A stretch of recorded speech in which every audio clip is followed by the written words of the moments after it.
Hello from AI Sciences, and welcome to Support Vector Machines Explained for Beginners. I'm your instructor, Kashif Murtaza from AI Sciences, and in this video we are going to talk about support vector machine, the theory of support vector machine, as well as its implementation in Python.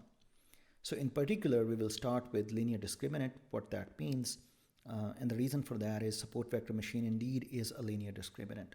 So it is good to know what linear discriminants are, because this is not the SVM that is linear discriminant. There are a lot of other linear discriminants too. And then we will talk about feature spaces and kernels, and particularly these kernels and higher feature spaces that actually leads a very good theoretical and practical property of SVM that compares SVM with logistic regression as well. We will then see maximum margin discriminant that will lead us to the formulation of support vector machine, the objective function for support vector machine. And after discussing the comparison of support vector machine and logistic regression, we will move to a hands-on implementation in Python using SVM. And in this particular video, we will do a face recognition application implementation in Python. It is important to mention that we have a full-fledged course on support vector machine at AI Sciences. You can see the link below. And at AI Sciences, we also have a lot of other data science and artificial intelligence courses and consultancies and the services in this paradigm. So if you're new to our channel, welcome. And even if you are not new to our channel, even then you are welcome. For the users, for the viewers that are new, it is important to mention that we offer data science and artificial intelligence courses, consultancies, services, and the links below in this video, you can see a lot of these things.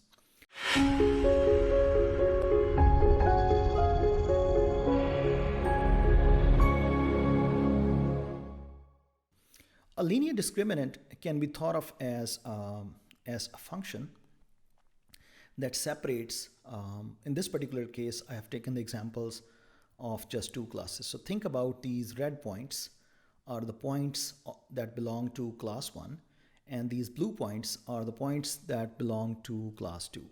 So, and we wish that these two classes, the points of these two classes, should be separated by a separator, or you can call that as a discriminant. Well, when we just say discriminant, or you can call it very casually a separator, it can have any shape. If the shape is, in this particular case, the features are in 3 dimensions, so the separator should lie in 3 dimensions, and the separator in this particular case is a plane. A plane is a linear surface or a linear shape. Consider, for example, if our points, for example, are, let's say these are the red points, let's say these are in 2-dimensional space. Let's say this is a 2-dimensional space. And let's say we have blue points here like this. In that case, a linear separator, for example, might be a line that separates this. It is important to mention there can be several linear separators or linear discriminants. For example, that is also a linear discriminant. Or maybe imperfect linear discriminants, for example, this one. That is not a perfect linear discriminant, but it is linear. So the examples of nonlinear discriminants, however, for example, you may think about that is no longer a linear discriminant. So in case of 2-dimensional input points, the linear discriminant is a line. In case of 3-dimensional points, the linear discriminant is a plane. And in the input spaces where the dimensions are more than 3, the linear boundary or the linear surface or the linear separator or the linear discriminant is not possible to visualize that easily. So mathematically, you can extend the notion of linearity just like a plane. In that case, the linear boundary is denoted by a hyperplane. Okay. Why I'm discussing linear discriminant? Because support vector machine indeed is a linear discriminant. Okay, what about the situations in which there does not exist a very cool linear boundary that separates the two classes very well. For example, in this case, if you see the red points and these yellow points, no matter what linear boundary or linear discriminant you come up with, that is not a perfect one. In those kind of cases, it is okay, or maybe one advisable thing is to come up with a boundary that may not be linear. Well, luckily, fitting a nonlinear or getting a nonlinear boundary is, in most of the cases, almost in all of the cases, is equivalent to uplift the features to a higher dimensional space, and in that higher dimensional space, just fit a linear boundary. So in almost all of the cases, a nonlinear discriminant in the original input space, like this one, is indeed equivalent to a linear discriminant in some other space. And this is actually a mapping from these points on this space to another space. And that is common in most of the cases to implement nonlinear discriminants or nonlinear functions using the concept of linear functions by just uplifting the feature space to higher dimensions. And it is also important to mention that input space is normally denoted by the features as points. Let's say this one, this one, this one, this one, this one. In this particular case, we have 5 points and maybe a target label, let's say -1 or 1. That's an input point in this particular case. And maybe we come up with, through phi or some mapping, we may come up with a feature vector that has much higher dimensions constructed out of the original input. And the label is again -1 in this particular case. And this can be done manually by coming up this kind of mapping, or this can be done through certain special functions, sometimes called kernels. So kernels basically are specialized functions that actually do this mapping implicitly without actually storing these extended vectors explicitly. And this the kernels allows to actually do all the stuff in very high dimensional feature spaces without consuming a lot of memory, and actually being able to do that stuff even in the feature spaces that are infinite dimensional. Well, infinite dimensional spaces, which means if you have a vector, you come up with its representation that has infinite coordinates. How cool is that? You can do that without explicitly doing that with zero error through kernels. So the moral of the story so far is SVM is a linear discriminant. Even if you want to implement a nonlinear discriminant, you can uplift your feature space, and in a different feature space, you can have again a linear discriminant that actually is equivalent to a nonlinear discriminant in the original space. So at the end of the day, one seeks to actually find out the way of finding out the linear discriminant. So far, so good, I guess. Next is if you, for example, have let's say this classification problem where you have two classes. It's a binary classification problem. These green triangles and these kind of reddish kind of dots. You can have several linear boundaries or linear discriminants in between. A margin of a linear discriminant is defined as the distance of the discriminant to the closest point to it. So for example, this is the margin of this green, this green discriminant have the margin, and the margin is the same on either side.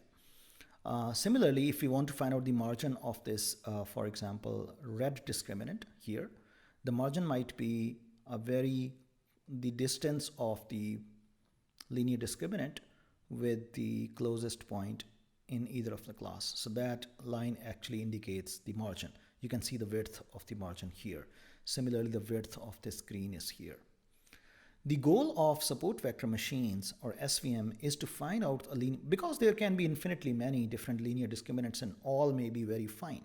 For example, this red is okay, this green is okay, these different colors, there are different colors of these margins, they all seem like okay. But the idea of support vector machine is to come up with a linear discriminant that has maximum margin. So the input points are given, and out of all available linear discriminants, come up with a discriminant that has maximum margin. For example, think about the margin of this particular discriminant. It seems like it is the maximum. So so SVM indeed is a maximum margin discriminant. And you do not know what is the maximum margin discriminant. You have to actually find that out. And how to find that out? I mean, there are a lot of mathematical beauties inside. But at the end of the day, the goal is, given the input data, and there may be infinitely many linear discriminants, find out the one with the maximum margin. Yeah, that's the overall goal or objective of support vector machines. It is also important to mention that if you think that I want to come up with a plane, for example, this plane, this black one, and I want it to have maximum margin without an error, then this is the margin inside. This is the margin, for example, this area is the margin. In that case, you are working at hard margin if you think that I'm not going to do any mistake.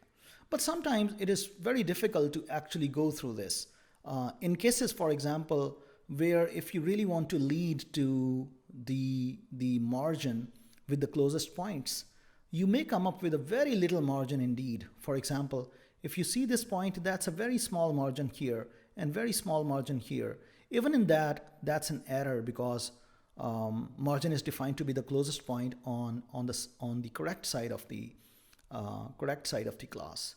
So it is okay to soften this condition by saying that, okay, even if there are a few points that are actually shrinking all my margin down to very small margin, then it's okay to ignore them if they are very little and draw a margin based on some other points with a little error allowed, like these 3 points and that point.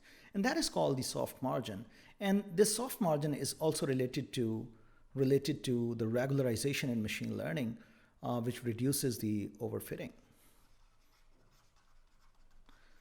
If you are not familiar with regularization, I highly recommend to take our course on machine learning. We also have a course, full-fledged course on machine learning, and the link is given below. So in practice, what people do is actually implement soft margin, and there is a controlled parameter to actually control the margin amount or how much soften you want to do it. And next, we really want to discuss the relationship of SVM and logistic regression. What happens in logistic regression is logistic regression also gives a linear discriminant, and the idea or the goal of the logistic regression linear discriminant is to come up with a linear discriminant that is away or that has a distance from all the points in all the classes as maximum as possible. Now think about the relationship, think about the goal of SVM. The goal of SVM is to come up with support vector machine, come up with a linear discriminant that has distance maximum to the closest point. Now, if you think in one way, if you have a discriminant that is farthest away or further away from the closest point, then that discriminant will indeed be further away from all the rest of the point also. So it looks like that the objective of SVM and objective of logistic regression, they reflect the same picture. Now, think in another way. If in the case of logistic regression, if you have a discriminant that is away from all the points, then it is away from the closest points as well. So it seems like the objective of SVM and logistic regression, they actually reflect the very similar kind of picture, and one can be transformed to other. It looks like it can be transformed to the other. Then the question is, why support vector machines? Because support vector machine is really the default classifier and really the game changer until the deep neural networks. Even with the birth of deep neural networks, wherever the deep neural networks are not applicable due to certain reason, unavailability of data or whatever computational power and whatever insufficiencies that are there, SVM is still picked as a default classifier. SVM is also picked as a classifier in convolutional neural networks, for example, in most of the cases where the whole convolutional neural network is assumed as a feature extractor and final softmax layer is removed by SVM classifier at the end. If you're not familiar with deep learning and convolutional neural networks, do check our courses on convolutional neural networks and deep learning and recurrent neural networks and all these things. The links are given below. The moral of the story is why SVM is so popular, because it looks like the logistic regression and SVM, they have same goal or similar looking goal. In fact, the formulation of support vector machine allows to actually explore infinite dimensional spaces or very high dimensional spaces without the chances of overfitting or very less chances of overfitting. What is that? What I'm talking about? I'm talking about as your feature space increases in dimensions, number of coordinates increases, the chances of overfitting increases. And that is true in logistic regression, that is true in several other formulations. But in case of SVM, the increase in the dimension of feature space doesn't hurt, because SVM does not depend upon the size of the space. Rather, it depends upon the size. It depends upon the number of points that actually define the margin. In this case, the number of points are 3, regardless of the feature space.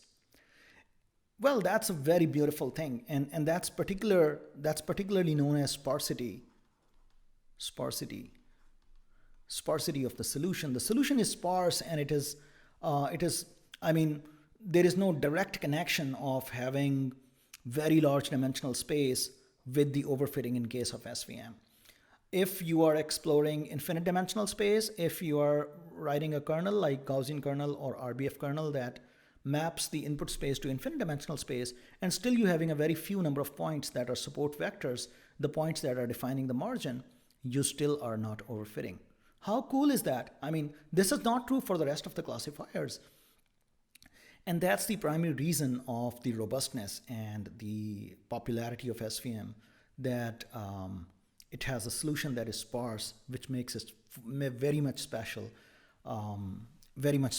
for classification purposes. I should also mention here that although SVM primarily is introduced for classification, and particularly for binary classification, there are variants of it for regression as well.